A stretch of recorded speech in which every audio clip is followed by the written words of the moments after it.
but I did get to see something. All right. Reloading fixes it. Yeah, it does. Or it should.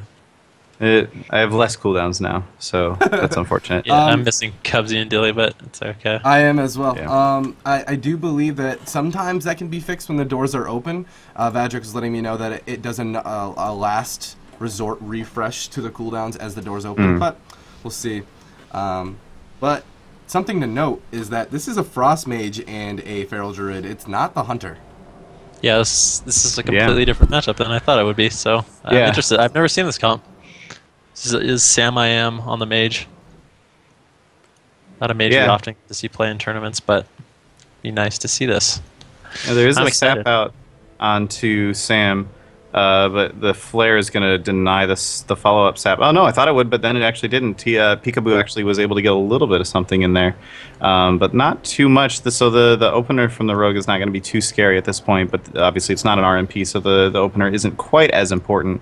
Pikaboo obviously running sub, as he often does. Now caught into the full clone as well. Kubzy into a deep freeze, but not too much really able to happen onto Dillypoo as a result of that. So both teams are actually playing this kind of safe at the moment. Yeah, the blind comes out onto Fuzion from Pikaboo. Beanslayer taking a lot of damage right now, caught into that DR kidney. There's not going to be any follow-ups, you see, but just so much damage coming out from the Slug Cleave onto Beanslayer. Saved by the light procs on him. Fuzion now caught into that trap. Looks like Dillypoo is the target of choice for this Mage Feral team, but they're not able to make too much happen on him at the moment, and both teams have sort of stabilized at this point. Yeah, it looks like Scout's Honor is trying to make something happen onto Dillypoo, but there's just so much CC coming out of Pikaboo at this point that it's actually hard for them to make anything happen. Beanslayer now taking a little bit of damage, trying to stick onto Dillypoo and actually get himself away from a little bit of that damage as well, and he is going to get healed up out of that. Pikaboo actually pops an invasion in the middle of that. I didn't actually really see why that was necessary. He does get put into a clone as well, and now Fuzion into the clone as well. So it's really just back and forth CC at this point. Like, neither team is really able to get a ton of... Of course, as I say that, Beanslayer has to go into bear form, and that's actually going to be it right there. Beanslayer just suddenly takes a whole ton of damage and falls down. Yeah, it was Unbelievable. I think it was Shadow Dance and Smoke Bomb coming out, and Fuzion just wasn't able to get into the bomb. It's just... I don't think Beanslayer was really able to get out of the stuns and pop his walls. I think he had walls available, but he's not going to be able to pop them while he's stunned. Yeah, and the just Smoke gets Bomb as globaled. well. Just gets globaled by this Thug Cleave. Global. All right, let's see here. That was a lot of damage in a hurry, though. Even with the smoke bomb in there, that was just a lot of damage. I didn't see if that was actually... Do you have the replay for that game? I didn't see if that was like crows and everything. I had replay, but it wasn't at the same time. Okay. I gotta get better at that. So the next map chosen by this Jungle Cleave is going to be on Ruins of Lordaeron. My favorite map. I'm a little biased though. I play Ret Hunter. You're always biased. Yeah. That's why I leave the commentating to you guys. Just follow like my favorite player over and over. It'd be awful. Alright, I'll see you guys in the next map. Ruins of Lordaeron.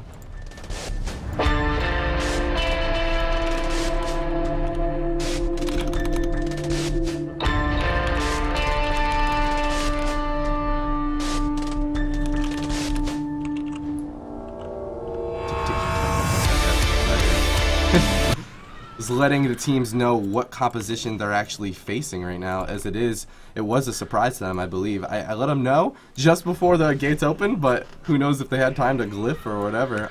Do they have to know? I thought if they asked, there really isn't a rule whether or not, because when we first started these tournaments up, it actually did show in the war games who they were facing, like as if you're on ladder. Oh, yeah. And so it changed, and we never really made a rule to accommodate whether or not they know. So I do let the teams know ahead of time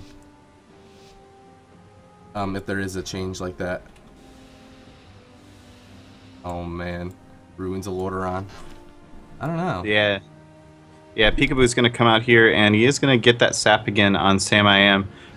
Trying to set up a nice opener here. Actually gets the sap on a Fuzion as well, and he's going to turn that around onto Sam, trying to keep up with him. He actually trinketed Garrote there, so Sam is going to get away and be fine. That's kind of crazy to trinket that early. Must have been worried about having to make Fuzion use his trinket in the midst of all that, but Yeah, that's kind of defused this opener really quickly coming out of Pikaboo. He is going to pop the Shadow Dance, but he gets put into a poly right on top of that. Beanslayer does take a bunch of damage here in the middle of this, and he's going to have to try and get out of there. He jumps over to the side, and he's running back out here again. This is maybe a little bit overextending. The Saved by the Light does proc in the midst of all of this, and he's now managed to line of sight his healer, having to pop his sprint to get over there. He's just constantly out of line of sight from Fuzion in the midst of all this, but the Iron Bark does come out onto Dillypoo as well, so it looks like they're trying to turn something around in the middle of this. Yeah, that was Beanslayer's cooldowns. I mean, he popped Incarnation there and actually didn't make anything happen at all. He's now caught into that full kidney. The sack comes out from Fuzion. He does sack that Wyvern, so nicely done by him. And because of that, they're not going to be able to make too much happen on Beanslayer, but they're just slowly working through these cooldowns. I mean, Fuzion doesn't have his trinket up, and they're going to be looking to get Beanslayer in a stun. He's not going to be able to trinket. Pikaboo still has that smoke bomb available, so they might be looking to try to give him in a smoke bomb as well. It's a definite possibility. And as I say that, he gets cheap shot. The smoke bomb comes out, and he immediately dies. So, wow. Dinnerkey the fortune teller. No, I'm just kidding. Wow, that's incredible. Oh wait, yeah, that was the same thing that happened last game. Yeah, that's the power of that Thug Cleave. The crows come out, the Shadow Dance comes out, and they just kill them instantly. Wow, that was crazy. Yeah, I said before this that I felt like the Jungle Cleave had a little bit more burst, but apparently I am very, very wrong. And the Thug Cleave with that smoke bomb, with the crows, with the Shadow Dance, that's just so much damage in such a hurry that, like, how do you deal with that? The answer is you hope that you still have a whole bunch of cooldowns and trinkets available, and in that case they did not. So yeah. And that's really one of the weaknesses of Ferals. I mean, they're not able to pop their defensive cooldown while they're stunned. And unfortunately, Rogue